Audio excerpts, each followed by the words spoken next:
Nam mô Bổn Sư Thích Ca Mâu Ni Phật. Nam mô Bổn Sư Thích Ca Mâu Ni Phật. Nam mô Bổn Sư Thích Ca Mâu Ni Phật.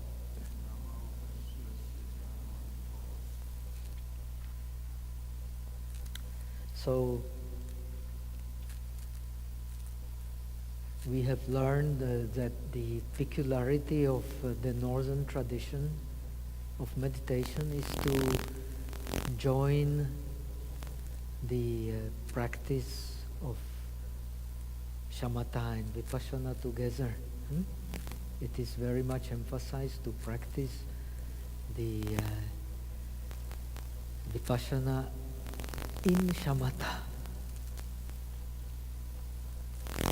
And it also means one can use the differentiated object when one needs, and for vipassana one needs a differentiated object. We have mentioned the scope of vipassana becomes it contains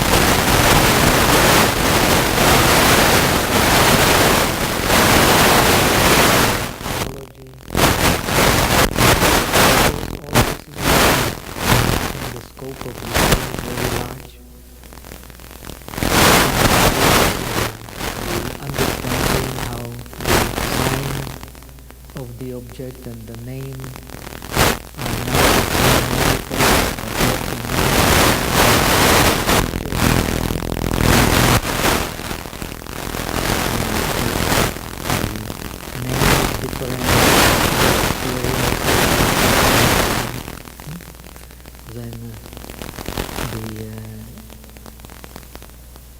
particular characteristics of the common characteristics of the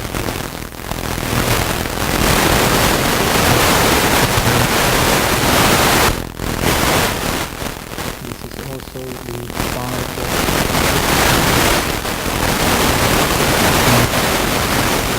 the worldly reality.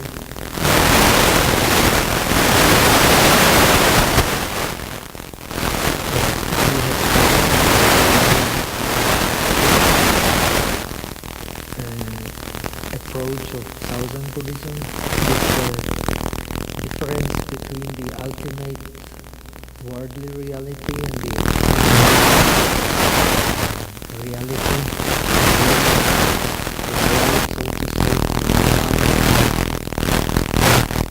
they are, so to say,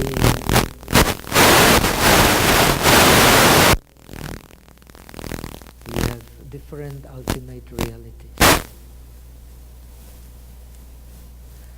In this tradition, as we have learned everything that you can know, everything that you can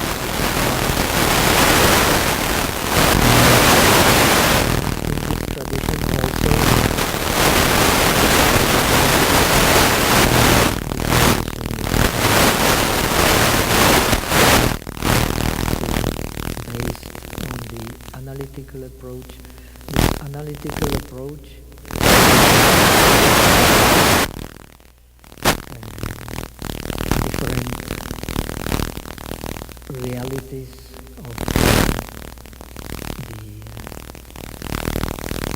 corporeality and of mentality, different mental factors which compose the mind, the process of meditation and all that.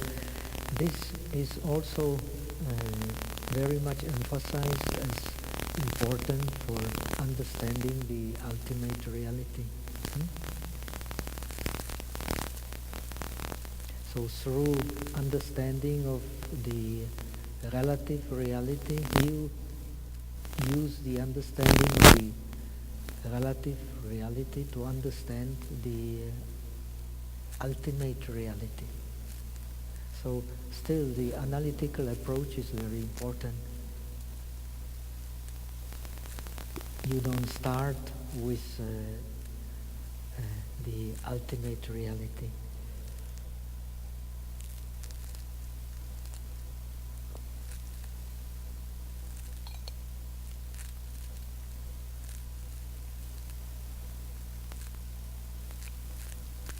So in the meditation on the breath, then we can see we integrate. This is also in the Pali tradition. We integrate the shamatha and vipassana, and they are also integrated in the mindfulness of the body, mindfulness of the sensations, mindfulness of the mind. They all integrate the approach and the vipassana approach. Finally, in the Theravada tradition, the mindfulness of the mental objects connected with the process of liberation, the last part, is pure vipassana. In this tradition, as we should know, the shamatha and vipassana are joined together. So you actually, in shamatha, you integrate the vipassana approach. In the vipassana approach, you integrate the shamatha. And we have explained why. Because the ultimate object is the mind.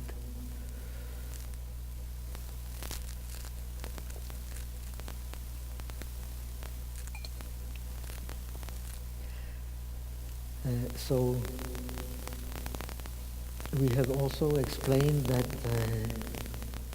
in order to practice vipassana, this is the traditional approach, which is not quite the same in different traditions. In order to practice vipassana, you have to understand the objects of wisdom. And you have to differentiate them. Some traditions of Northern Buddhism say that when you understand the ultimate reality, you do not need actually to differentiate one by one the objects of the relative.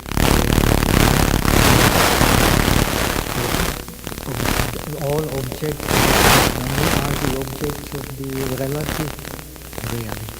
The ultimate reality is one. We have explained. And in a way,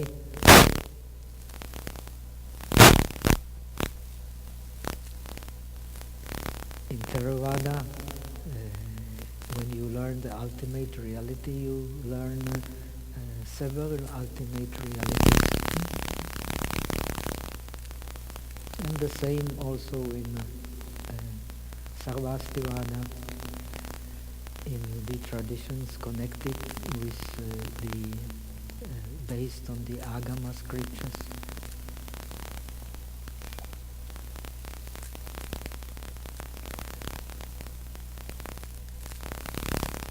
In Northern tradition, you have only one ultimate reality, and here we are talking about the practice of the disciples, but we have explained that in a way it is attuned, this is a peculiarity of the scripture, it is attuned to the understanding that the reality of the Buddha is really the ultimate reality, and it is one reality.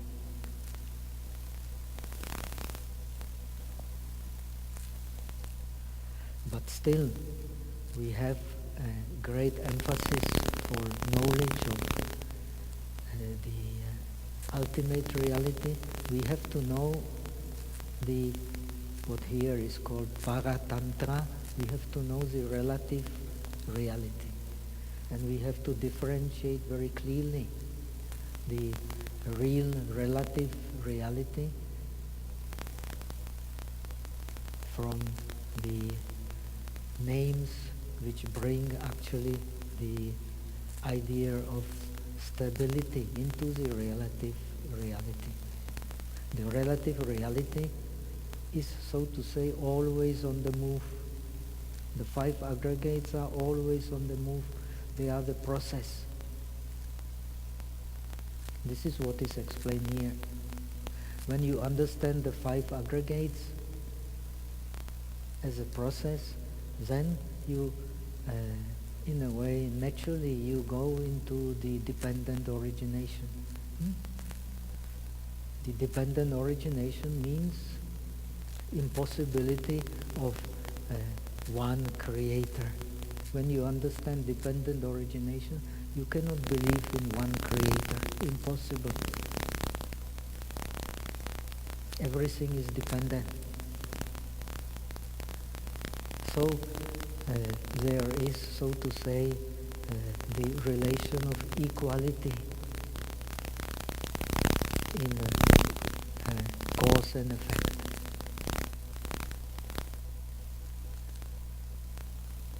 One cause cannot be the cause of all effects. It is impossible because everything is related. Therefore, pratitya samutpada, samutpada, arisen together. Whatever arises can only arise in dependence on the other. And the other, there are many. So we have the five aggregates. Not one aggregate. Five aggregates.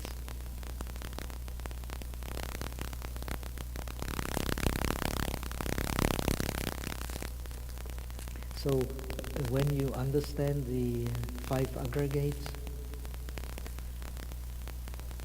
the purpose of five aggregates is to understand the non-self. If the five aggregates still not clear, you go to the 12 ayatanas, 12 spheres of perception, to the 18 elements. In this tradition, the elements are explained as the seeds in the mind.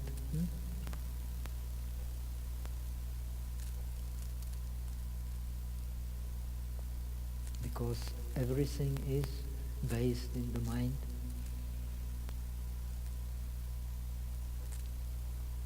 All this explains the fact of impossibility of one creator, of one self.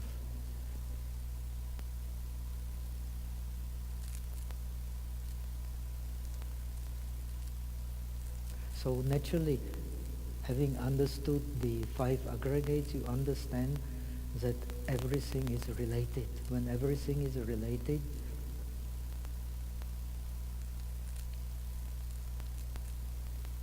everything has to be on the move. Everything has to be a process. So he explains the five aggregates are mere formations. Whatever is created is called formation. It means it is composed.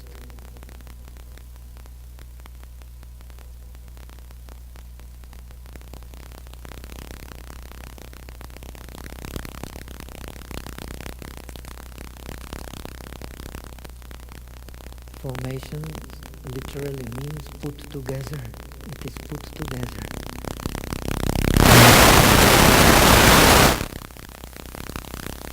all that we experience in the world is the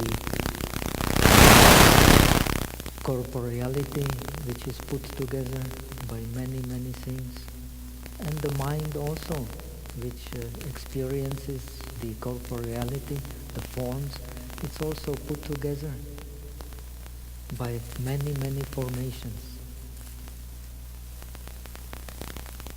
And each formation, when you learn the Abhidharma, each formation has a different characteristic and different function. In the Theravada tradition also different manifestation, different proximate cause.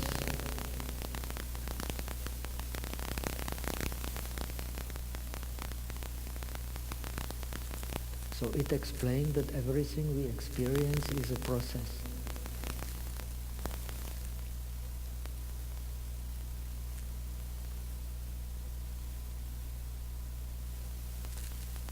So all the phenomena are dependent on each other.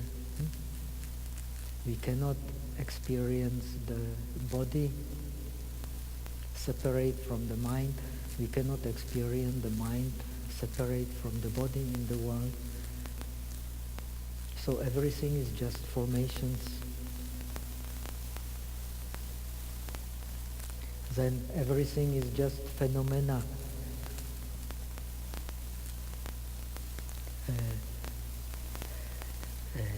Actually, in the Chinese tradition, it says everything is just shi. In the original, it means vastu. Everything is just basis.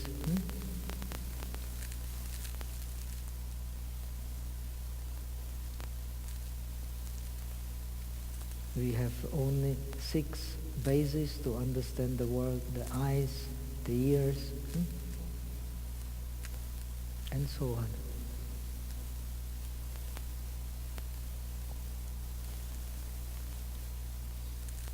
Only 6 bases, and only everything is just the basis, and or based on basis, and everything is the dharmas.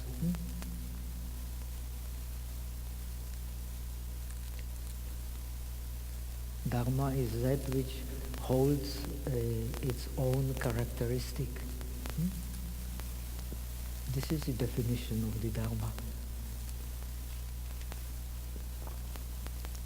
But it does not mean that its characteristic is something which it really owns. It is dependent on the others. We can only know earth, independence on water, on fire, on wind. We can only know sensation, independence on perception, and so on. So the own characteristic is also, of course, independence.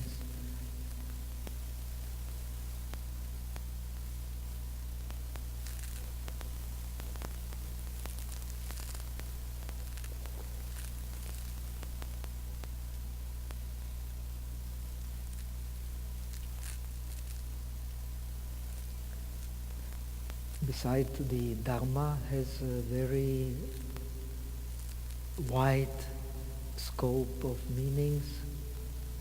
When we study Buddhism, actually everything becomes a Dharma. And this is very important to understand. So this Dharma is a very important word. We study Dharma, we experience the Dharma, we realize the Dharma, we learn to act according to the Dharma. And when we study the dependent origination, everything becomes Dharma.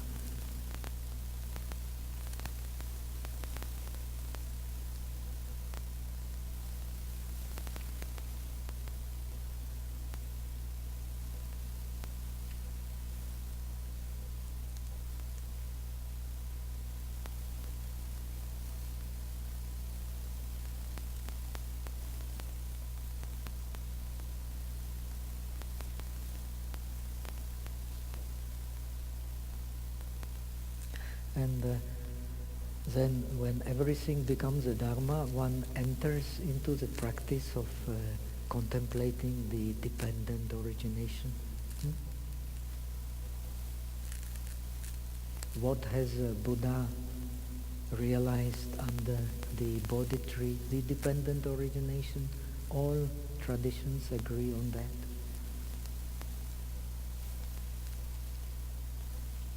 And dependent origination actually implies that all is in a state of the balance.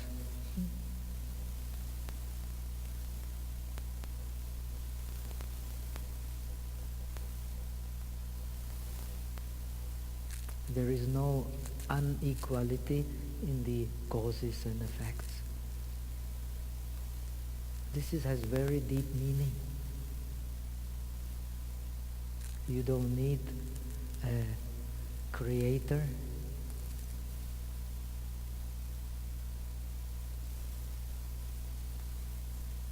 to explain the state of the things.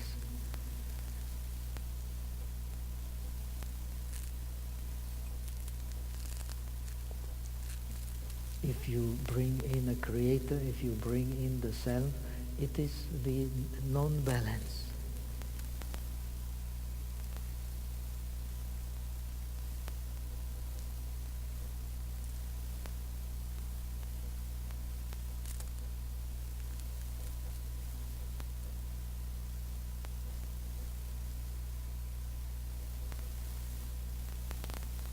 So actually, realizing the dependent origination leads to realization of the Four Noble Truths. And the realization of the Four Noble Truths leads to the realization of the ultimate reality, which is finally one.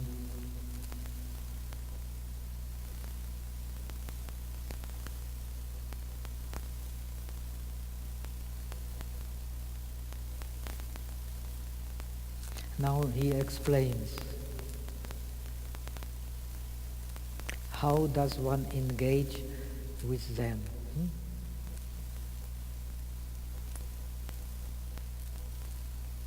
That means with whom? With them, with the composites. In dependent origination, everything is a composites. And dependent origination explains the state of bondage, also it explains the state of liberation. Both are explained by the dependent origination, because there is no creator.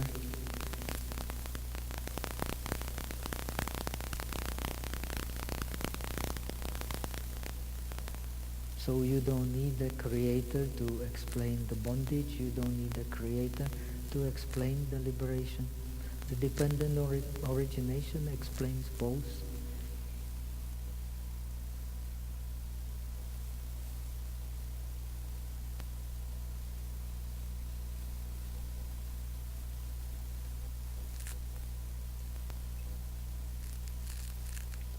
When one brings this insight into the meditation, of course the meditation becomes much easier. One can detach, because everything is formation, there is no self. So if we meditate well, there are of course just causes and conditions. If we don't meditate well, it's also just causes and conditions. When we understand these causes and conditions, the meditation will change.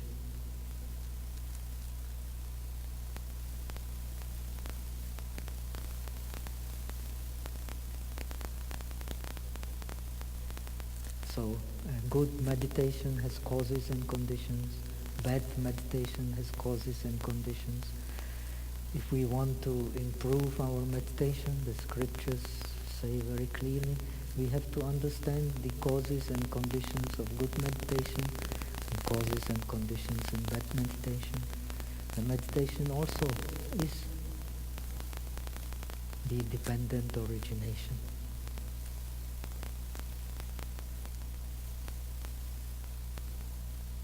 And understanding of the dependent origination leads to the understanding of the ultimate reality. According to Buddhism, without having understood the dependent origination, you can have a distorted view of the ultimate reality. If you have distorted view of the ultimate reality, what will happen?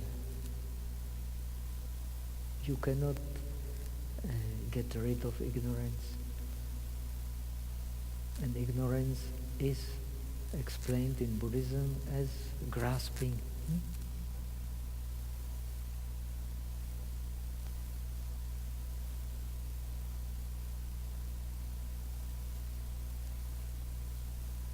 And the creator, the self, is the object of grasping.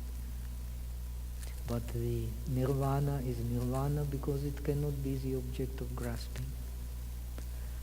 And nirvana will be revealed when we penetrate the Four Noble Truths. This is a sequence here.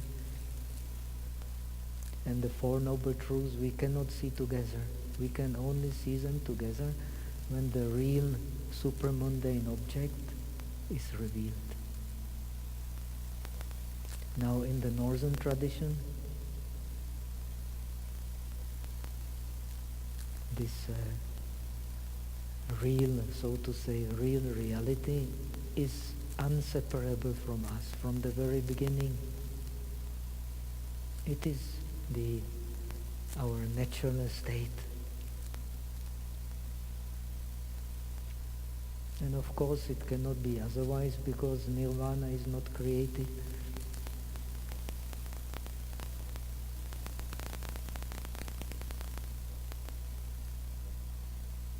So the emphasis is different, but actually the meaning is more or less the same.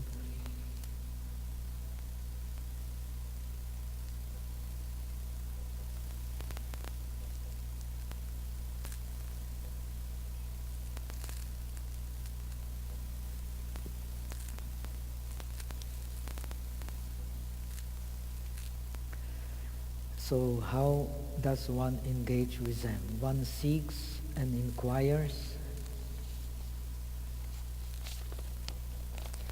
as to the basis and the cooperative condition for inhalation and exhalation.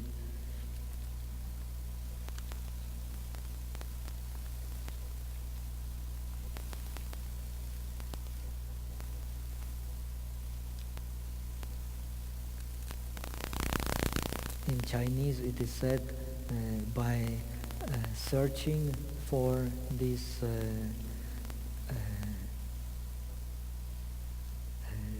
inhalation and exhalation. There is no this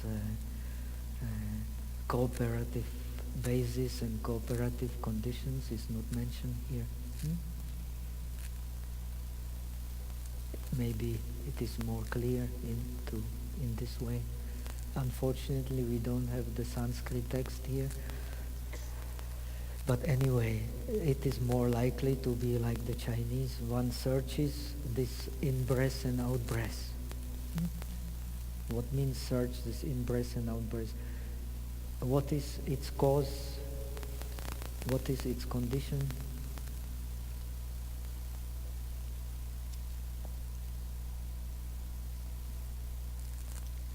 Oh, here it is, he yi, he yuan. So he translates the yi as, which actually means the basis, and yuan as cooperative condition. So he searches for the in-breath and out-breath as to its base and condition. I'm confused by the cooperative condition, the just condition.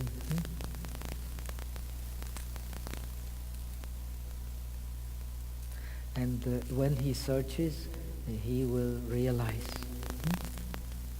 So that means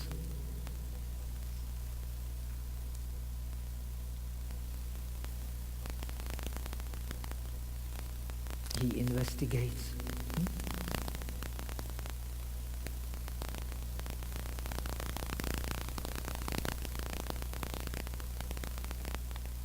He contemplates.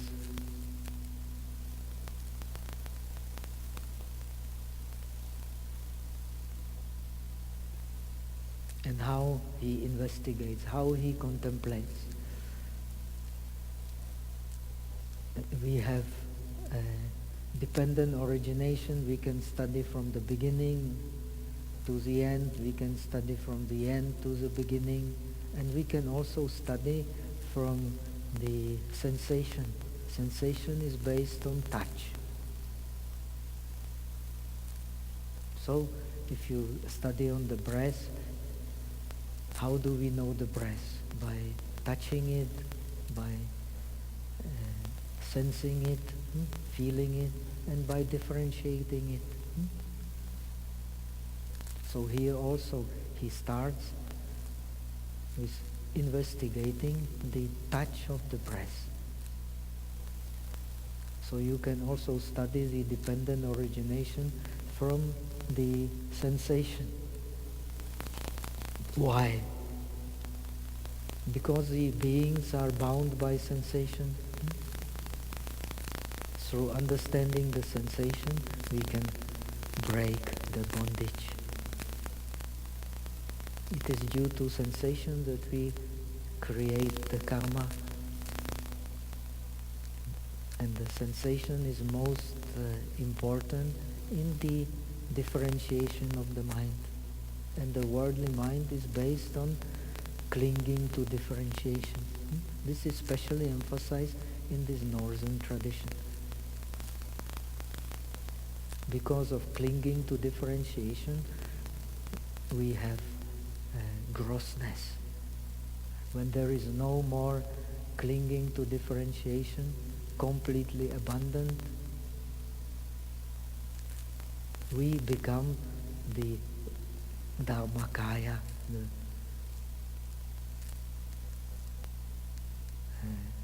body of the truth, Fashen. And that is privilege of the Buddha. And this tradition, of course, emphasizes the ultimate reality is as a Buddha sees it.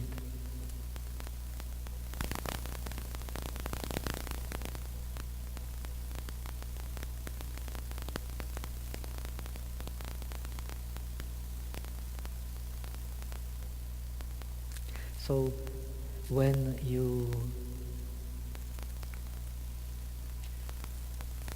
investigate the breath, and how you investigate the breath, how you know the object, by touching it, by sensing it. It is through the touch that we understand the five aggregates, and five aggregates are the body and the mind.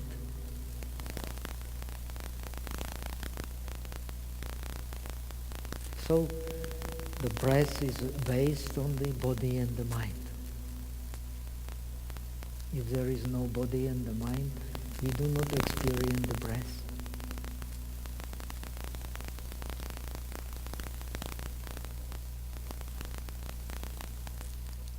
So the base for the experience of the breath, for the touch of the breath, is the body and the mind. So first we have to understand the body and the mind being the base for the breath. Then one can ask further, what is the base? What is the cause for the body and the mind? He investigates and he comes to the conclusion. It says, moreover, by what are the body and mind conditioned?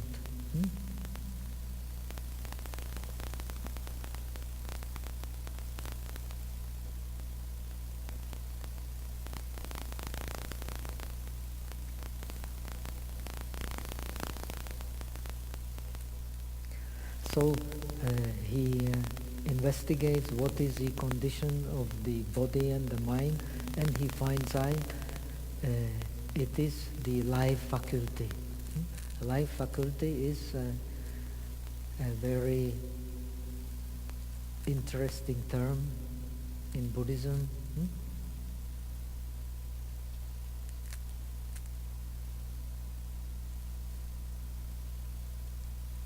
According to the Theravada tradition, you have the life faculty of the corporeality, and you have the mental life faculty.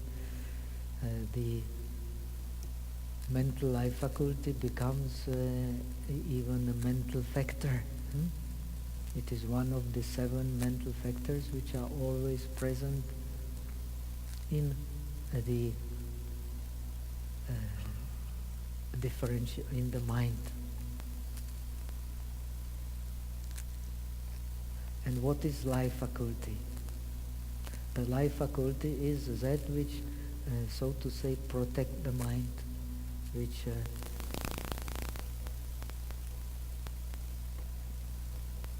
the mental life faculty is what makes the beings sentient beings.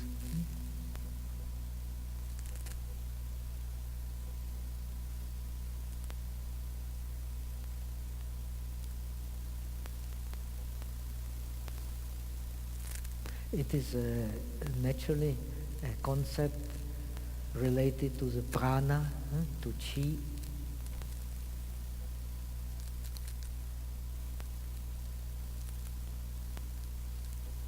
We have learned that the mind can move because of the chi.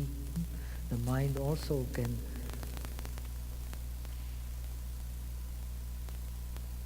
function due to the life faculty.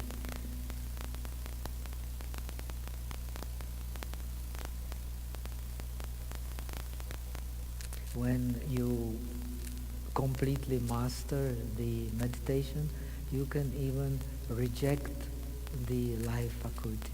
Then you die.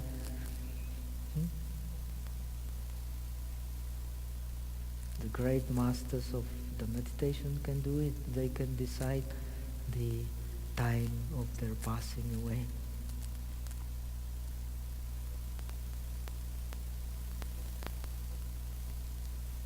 So the mind, life faculty, because the mind is dependent on its life, on it, therefore it is called the life faculty. It protects the mind, makes it functional.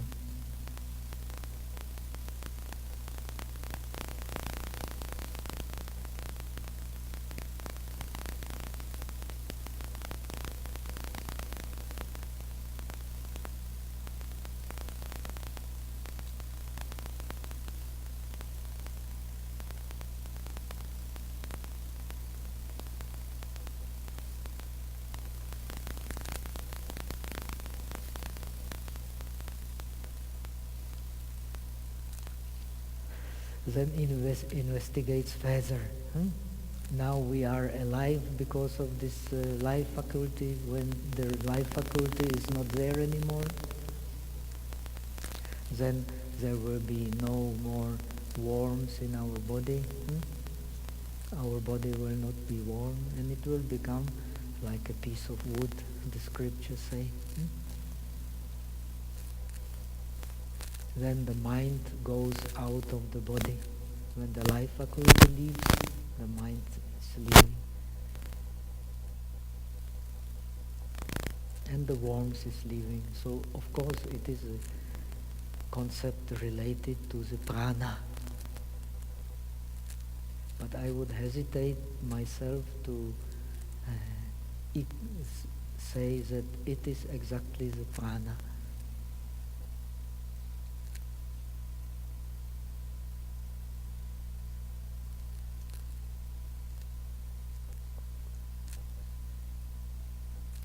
Buddhism is very careful because in the Indian tradition, as you may know, the prana is equal to the soul. in the Upanishads and so on. That's why they would not use prana, they would use life faculty.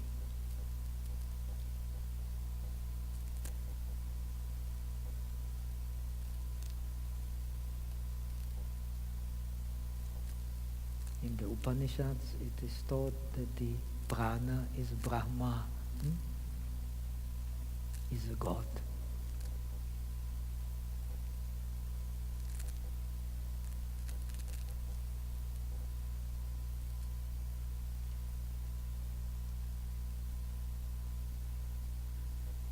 In a way, in the Western tradition, you find a similar concept. The soul,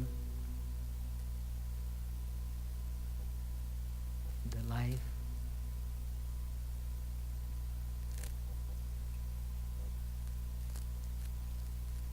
But here it becomes just a factor of mind. In the Northern tradition, it becomes the category of the so-called the formations disconnected from the mind.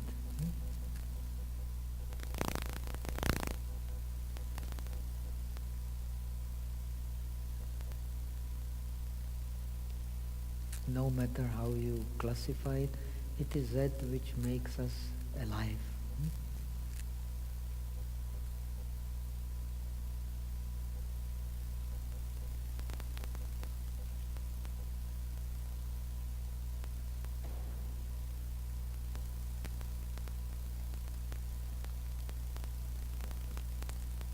So, simply saying we are alive because we are breathing. When we die, we do not breathe anymore. If the doctor wants to check if we are still alive, he will put a mirror on our nose or on our mouth. If he does not get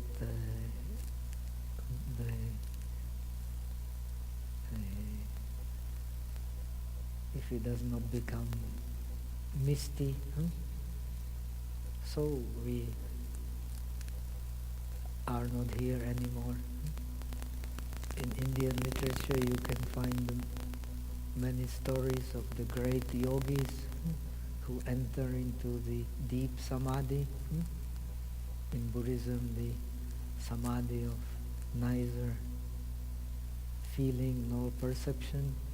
So people consider them to be dead, takes them to the burning cremation, and they jump up. All this can happen.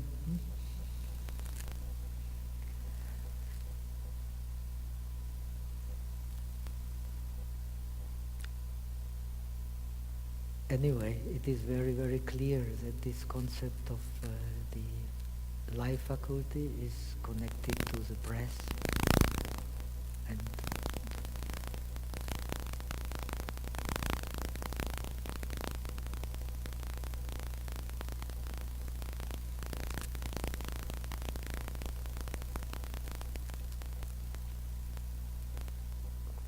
now we are breathing.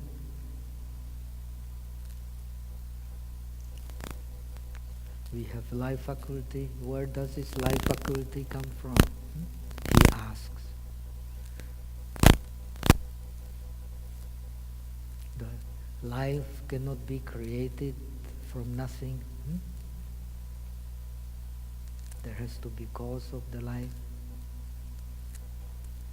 And in Buddhism, the cause of the life, the cause of this mind and body being together, connected with breathing, is the formations. Formations. Which formations? In the past life. Accumulation of formations means karma. And when we have died, we must have had some karma, some formation which has, so to say, enabled us to go from one life to another life.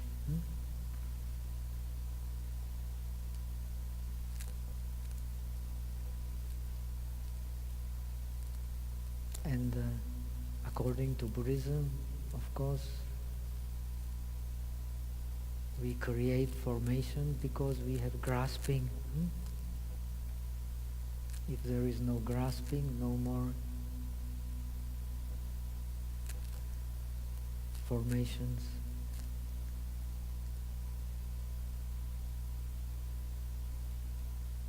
Then the ultimate reality is revealed.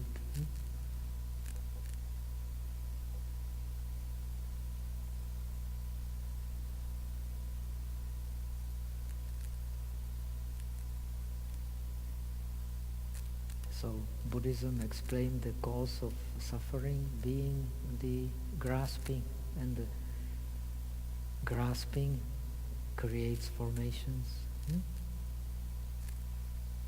So finally, what is the cause of the formations in the previous life? It is ignorance. And ignorance also has causes and conditions. It is explained in the Agamas. What are the causes and conditions of ignorance? Everything is causes and conditions. So ignorance must also have causes and conditions. And what is the cause and condition of the ignorance? It is the so-called cankers, low, the inflow and outflow of impurities into the mind. That's why the formations, they are called yolofa, the phenomena with the inflow and outflow of the impurities. And what are the impurities? Again, the ignorance, again the clinging, same things. So what is first? The chicken or the egg? Dependent origination. There is no chicken without the egg, no egg without the chicken.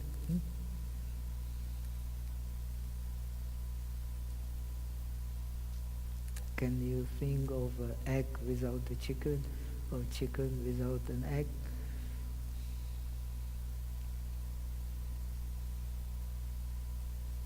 So everything is interrelated. And this world of interrelations is a world of formations. All mere formations. The cause of formations being ignorance. When this cause is no more there, then the ultimate is reached.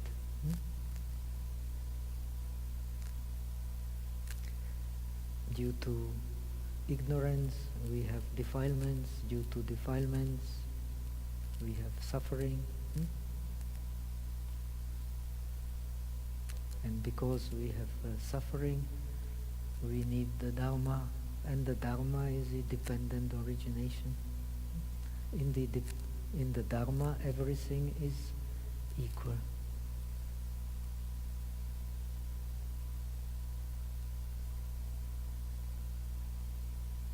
The unequality is due to grasping. And the object of grasping is a self.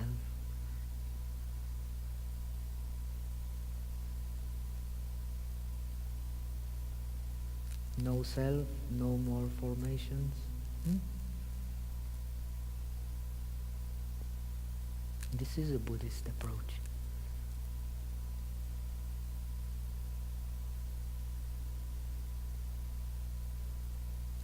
No more formations, no more cause for rebirth.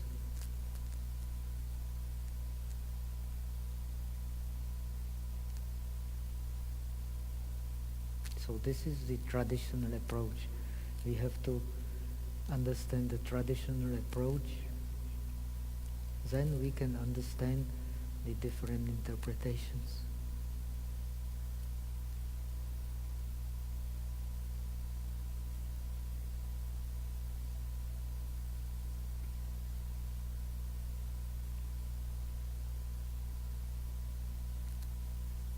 And so when the ignorance ceases, the formation ceases. When the formation ceases, the life faculty ceases. When the life faculty ceases, the mind and body ceases. When the mind and body ceases, the breath ceases. So he goes through the understanding of the dependent origination just by observing the breath. He does not need to go anywhere else.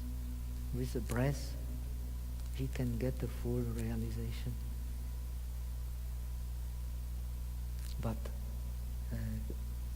careful, the full realization of the disciples, for the full realization of to become a Buddha, one has to add something more, and that is the practice of the paramis.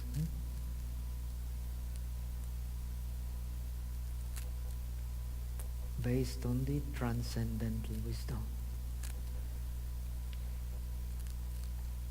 A transcendental wisdom is based on the idea of the nirvana being the natural state.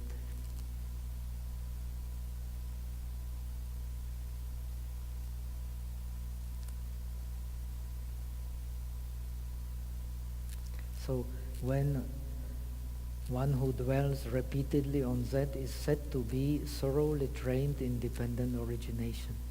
When one is thoroughly trained in the dependent origination, the Four Noble Truths will be revealed. Why? Because when one understands the dependent origination, one will understand that these causes and conditions arise and cease at the same moment. This is the truth of suffering.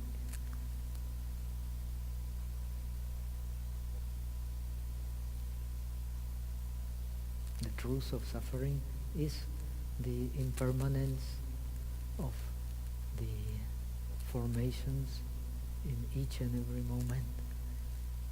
And this truth is revealed to those who have realized the ultimate realities, not to those who have not realized.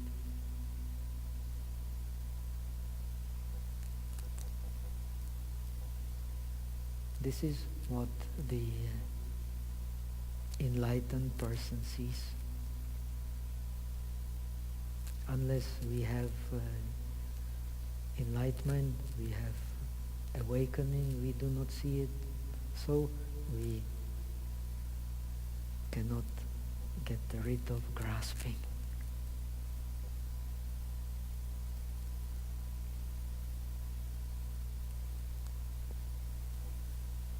So we come to in what he calls engaging in with reality. Reality here means the Four Noble Truths.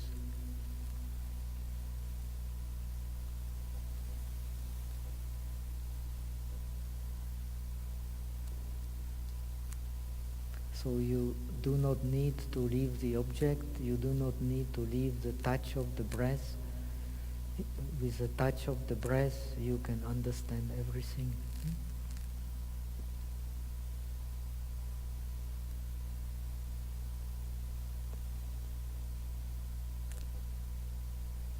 So this is the great advantage of the meditation on the breath. That's why the meditation on the breath is so highly valued. And it is said to be the meditation the Buddha has actually practiced under the Bodhi tree.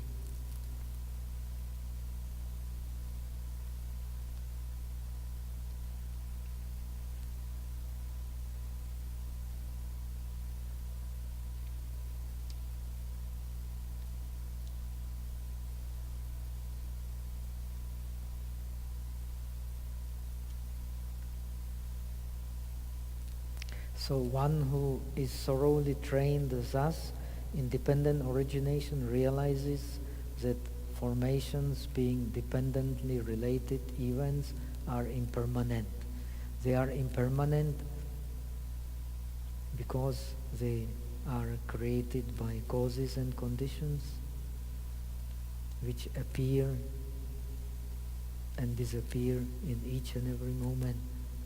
In the northern tradition, they appear due to causes and conditions and cease naturally. In the southern tradition, they appear due to causes and conditions and disappear due to causes and conditions. There is a slight difference.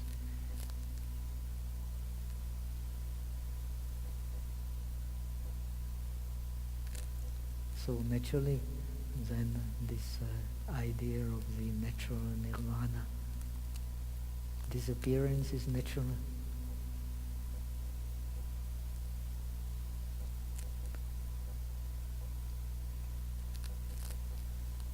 So we will go through it quickly tomorrow, and we will add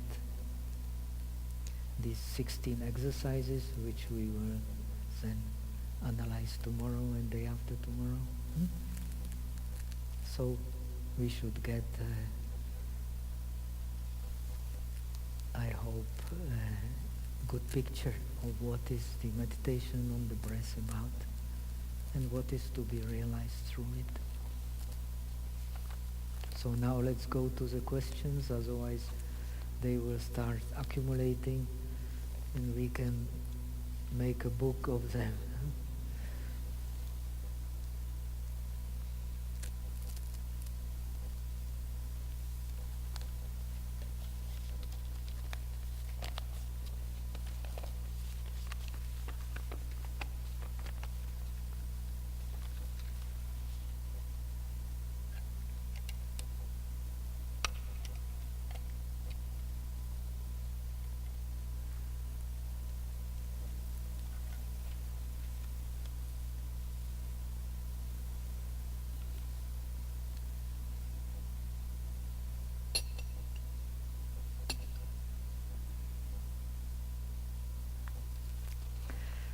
I find myself rocking back and forth when I sit. I do the same. That's should I fight this and remain in upright posture? Actually,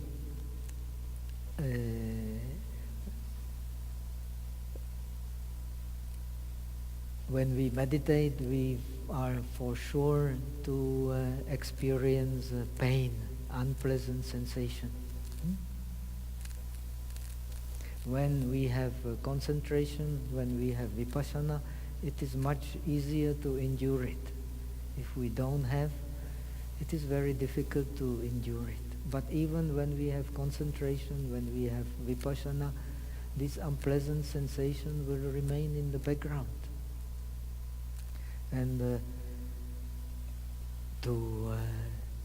we have understood that the body and mind, they are interrelated. We know the simile of the blind man and the crippled man. They have to work together. So how do we help ourselves to sit better? To adopt our posture. But adopt our posture, we do not need to do a rush, big movement. We can release the tension by doing some slight movement, and then finally suddenly we may find the meditation becomes easy again, and the pain goes away. So it's a good idea to move a little. One does not need to move much to release the tension, and then one can sit again more comfortably. It's okay. And these slight movements, they do not need to disturb our meditation. Finally, we learn Buddhism, everything is on the move. When we experience this move with a concentrated mind, it should not disturb us too much. Finally, we get the realization through penetrating the truth of suffering. That's how we detach. When we detach from the pain, it is also a kind of cultivating wisdom. The wisdom is connected with detachment, and we cannot detach without understanding the reality. And in Buddhism, this reality is dependent origination. When we understand dependent origination, we understand that grasping is wrong.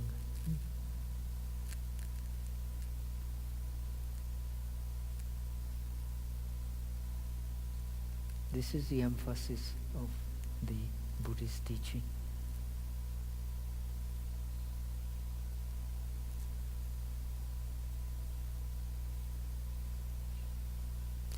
My head will drop into my lap. Why does this happen? Of course, very simple, because of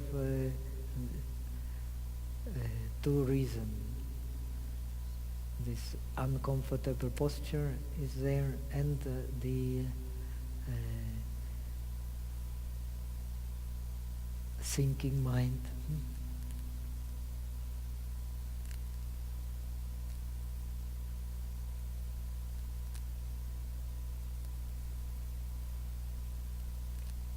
These two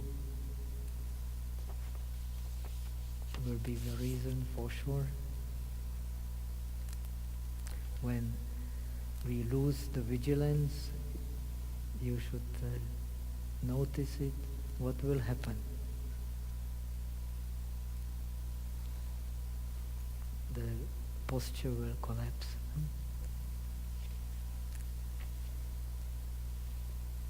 Then when the posture collapses, it's very easy to sink, the laxity. That's why it's important to keep the posture straight. In the Chinese tradition,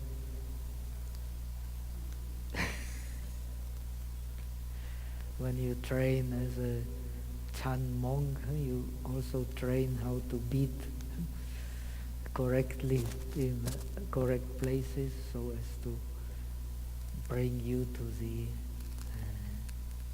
straight posture. But actually,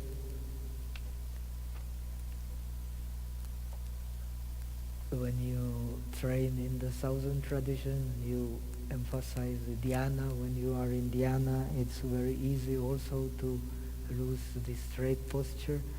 Then you go to the Zen temple, you are in dhyana, and they come and beat you. And people get very angry. So the approach is a little different.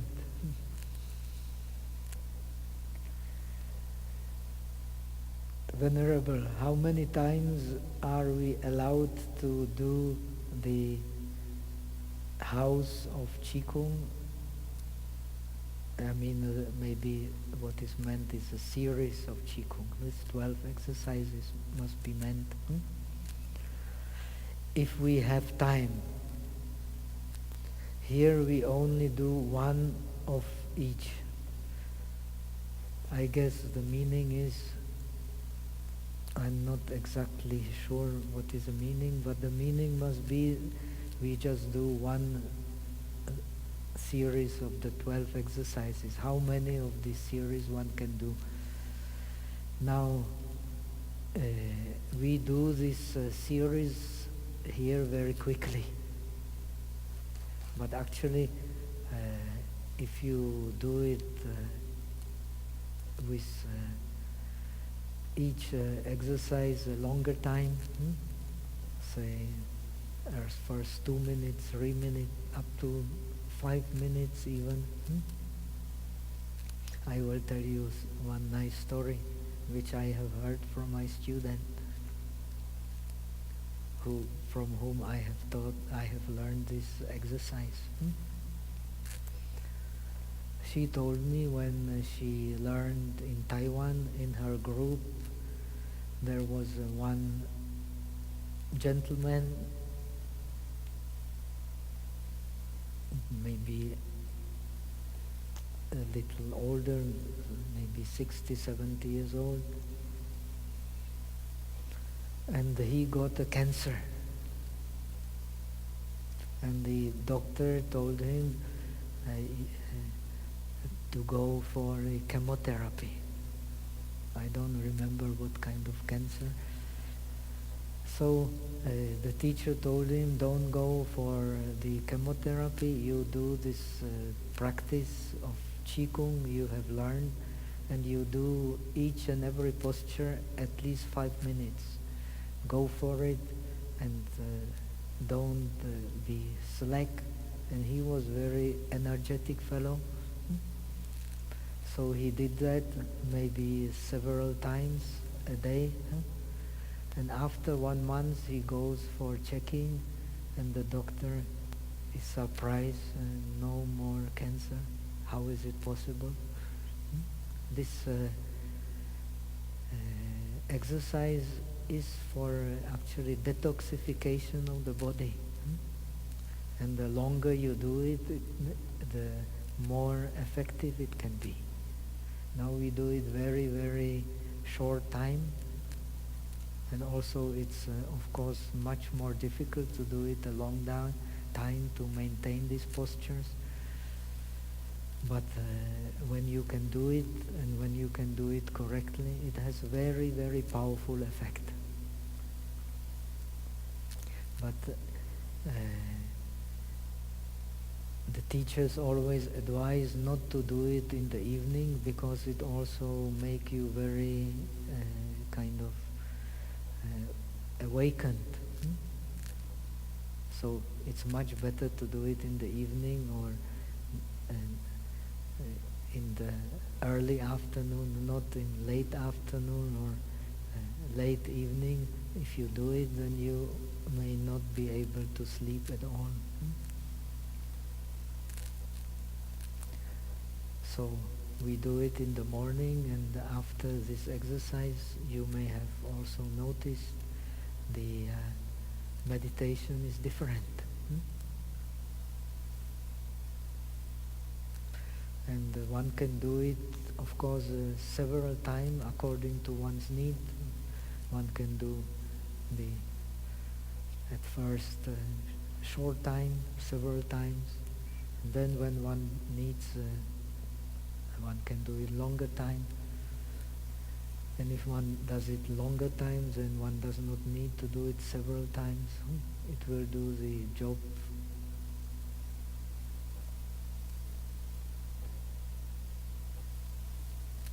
Then if one does it every day, I can confirm it has a very positive effect.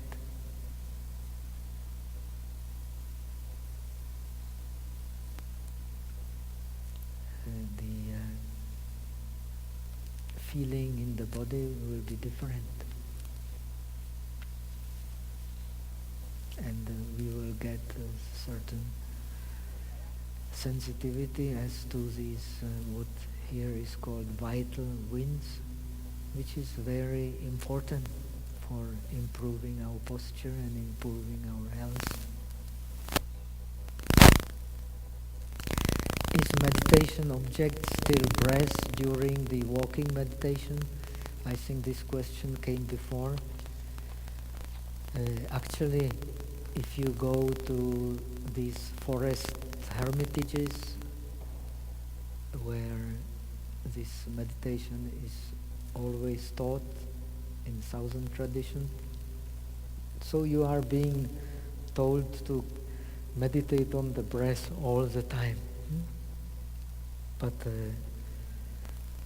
in our conditioning, it is much better to do like in Zen tradition, to when you're walking, you just concentrate on walking and keep the mind empty.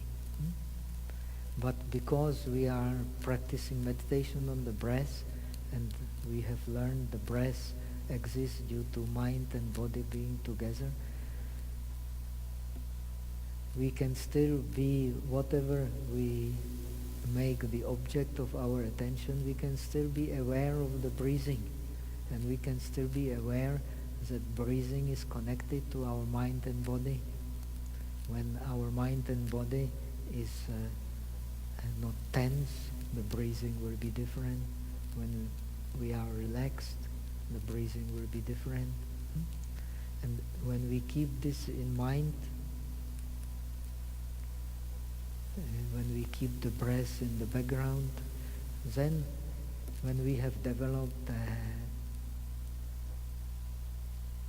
stable attention on the breath, which is connected with stable feeling, stable perception, when the mind gets mad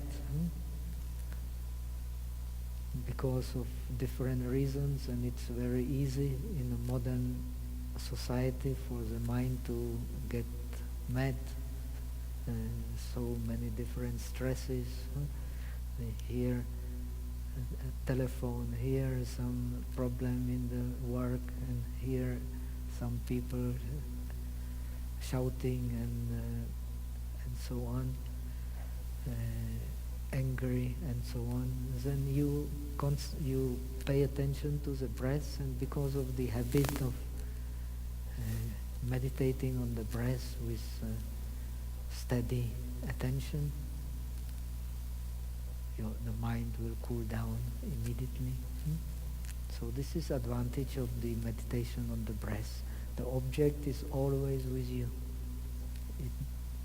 Unless you are unconscious or deep in dhyana, it can never leave you. If it leaves you and you are connected with the breath, it's a negligence. So the breath becomes like a protector of our mind when it is connected with the cultivation of mindfulness, because the mindfulness is what protects the mind.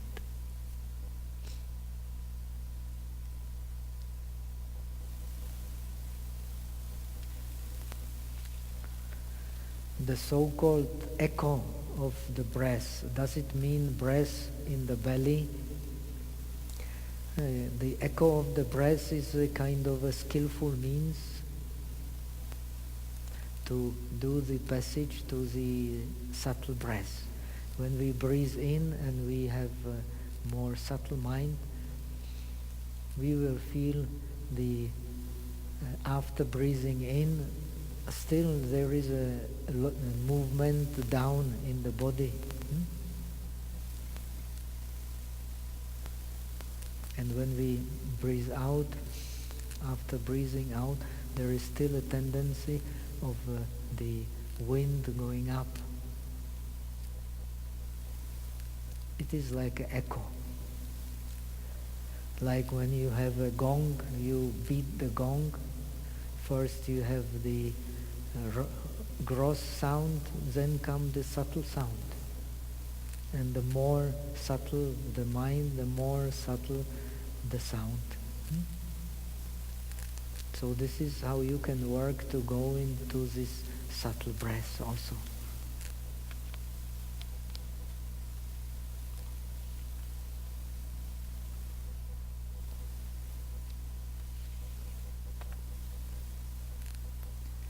When we know the breath, the mind is already there.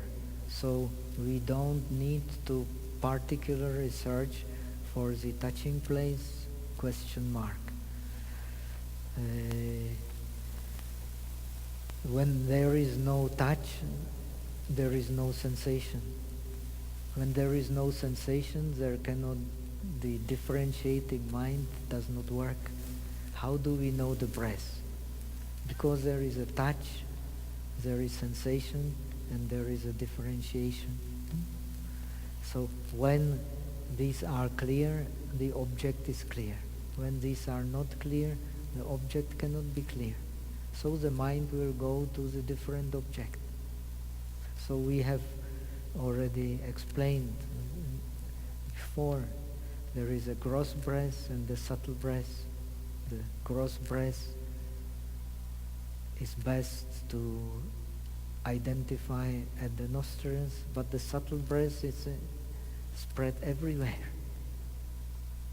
And when the in-breath has ended, the out-breath has not yet started, the body is still breathing. Breathing is alive. When we pay attention to it, so it becomes a clear object. When it becomes a clear object, the gross breath goes to the background. And this is how you go to samadhi in this tradition. It is quite easy. And you even don't need to go necessarily when you meditate on the prana through these stages of the first dhyana, second dhyana, third dhyana, fourth dhyana. Yet you can go through the stages of abandoning the different sensations and finally of sublimating the breath to such an extent that it does not appear anywhere here. So this meditation is very advantageous. When you practice some like Dzogchen, Ta Yuen Man and so on, so you are also using this meditation. You don't necessarily need to practice the different dhyanas. It's very advantageous for vipassana, but you don't need to practice it to sublimate the breath. You can also sublimate it by the concentration on this in-between breath, on this subtle breath. How do you do it? When this in-between breath is long, the gross breath becomes short. When the gross breath is long, the in-between breath is short. So when you pay attention to the in-between breath, you actually make it clear object, then the gross breath goes into the background. And it keeps on going into the background until it disappears. But the body is still breathing through each and every pore of the skin.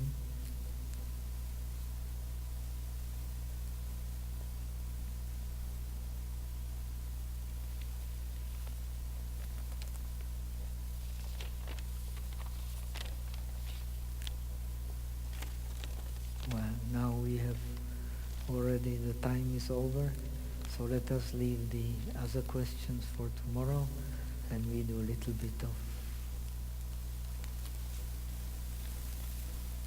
recitation.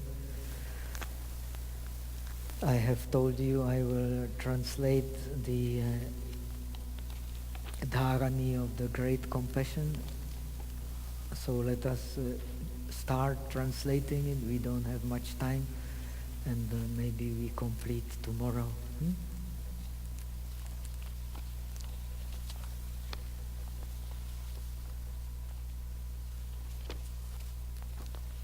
So Namo Ratna Trayaya, I bow to the triple gem. Namo Arya Avalokiteshwaraya Bodhisattvaya, I bow to the noble Kwanshimbosa Avalokiteshvara, who is a bodhisattva, who is a great being. Bodhisattva means enlightened being. Mahasattva means a great being. Om The Southern Buddhism does not use Om, but in Northern Buddhism it is also used. Om symbolizes actually the ultimate reality.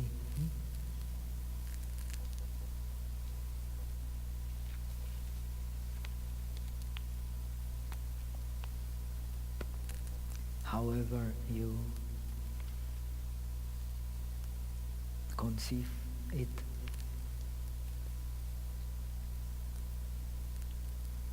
It has many, many different meanings, but we will not go into that now.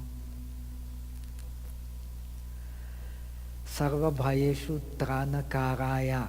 This noble Avalokiteshvara is the one who is the protector in all fears. In other words, here the compassion is identified with the Avalokiteshvara himself. And in the tantric tradition, indeed you are visualizing yourself as the Avalokiteshvara. This is a skillful means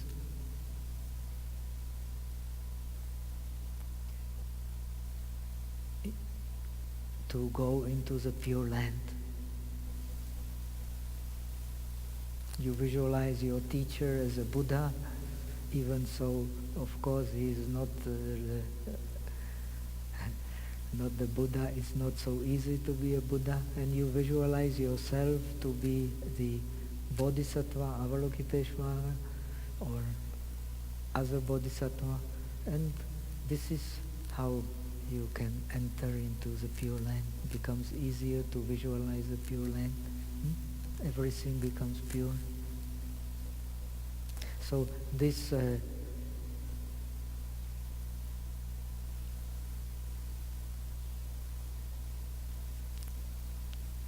Bodhisattva, Avalokiteshvara, he is the one who is a protector in all fears. And having bowed to him, this noble Avalokiteshvara, I turn my heart to your blue neck. Now, like Shiva,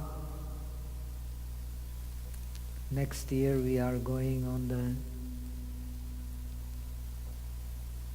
pilgrimage to the Mount Kailash. It is the abode of Shiva and also abode of Avalokiteshvara. The real Potala is in Tibet, in Kailash. Also Putosan, okay, but the number one is Kailash. I think in Chinese they call it Alishan. Not the Taiwan Alishan. So anyway, similarly like Shiva, the Avalokiteshvara in the Indian iconography very often has a blue neck, like the peacock. The peacock is a special bird. He can swallow the poison. He eats the poisonous berries, and the more poison he eats, the more beautiful he becomes. Similarly, the Shiva, like the Avalokiteshvara, the more he is the same characteristics, blue neck, he is a Mahakarunika Nata, he is a Lord of great compassion. And the great compassion is to eat the poison of the beings, and the more poison of the beings one eats, the more beautiful one becomes. So the Avalokiteshvara in Chinese tradition is presented as the most beautiful lady.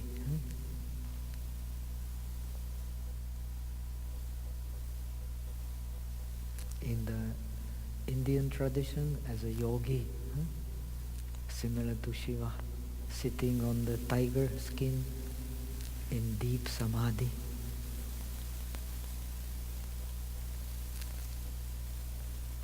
Sarva artha sadhanam shubham ajeyam. This compassion in the shape of Avalokiteshvara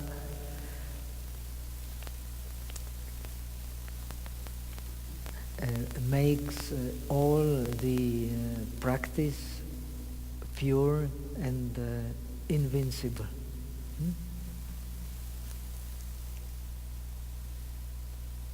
Sarva bhutanam bhava marga vishuddhakam.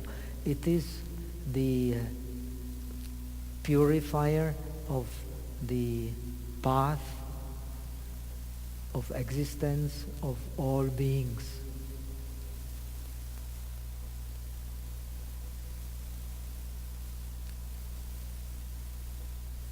Om tadyata, such as aloke aloke lokamati atikrante. This compassion in the form of Avalokiteshvara appears in the light which is beyond the understanding of the worldly mind.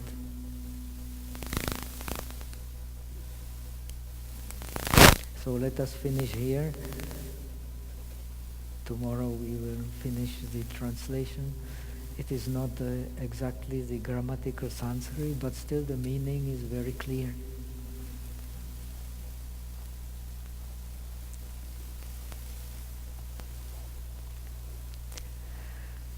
Now we can recite this dharani of the great compassion, and then we devote the merit for the benefit of all sentient beings. Namo Ratnatrayaya, Namo Arya Avalokiteshvaraya, Bodhisattvaya, Mahasattvaya, Mahakarunikaya. Sorry, this is missing here. There is one sentence missing. I have composed it in haste.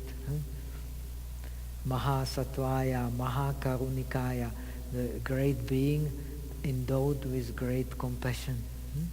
It should be there. Mahasattvaya, Mahakarunikaya, Om Sarva Bhayeshu Tranakaraya, Tasmai Namaskritya Imam Arya Avalokiteshvara Tava Nila Kanta Namo Hridayam Avartaishyami Sarva Artha Sadhanam Shubham Ajeyam Sarva Bhutanam Bhava Marga Vishuddhakam Om Tat Yatha Aloke Aloke Loka Mati Atikrante He Hare Maha Bodhisattva Smara Smara Hridayam Kuru Karma Sadhaya Sadhaya Dhuru Vijayante Maha Vijayante Dhara Dharendreshvara Chala Mala Vimala Amala Mukti Ehi Lokeshvara Raga Visham Vinashaya Dvesha Visham Vinashaya Moha Chala Visham Vinashaya Hulu Mala Bulu Bare Padma Nabha Sara Siri Suru Bodhya Bodhaya Maitreya Nilakanta Darshana Praradaya Swaha Mahasiddhaya Swaha Siddha Yogeshwaraya Swaha Nilakantaya Swaha Padmahastaya Swaha Chakrayuktaya Swaha Shankar Shobdana Bodhanaya Swaha Vamadisha Stita Krishna Jinaya Swaha Vyagra Charma Nivasanaya Swaha Namo Ratnatrayaya Namo Arya Avalokiteshvaraya Om Siddhyantu Mantra Padhaya Swaha.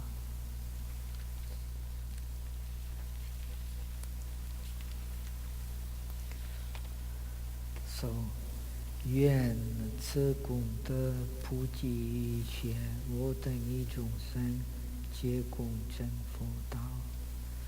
And now in Pali, Eta vata cha amehi sampatam punya sampadam sabbe deva anumodantu sabba sampati siddhya. Eta vata cha amehi sampatam punya sampadam sabbe bhuta anumodantu sabba sampati siddhya. Eta vata cha amehi sampatam punya sampadam sabbe satta anumodantu sabba sampati siddhya. Aka satta chabumatha deva naga mahidika punyang tang anumoditva chiramrakantu loka sasana. Aka satta chabumatha deva naga mahidika punyang tang anumoditva chiramrakantu desana. Aka satta chabumatha deva naga mahidika punyang tang anumoditva chiramrakantu tumam parang. Sadhu, sadhu, sadhu.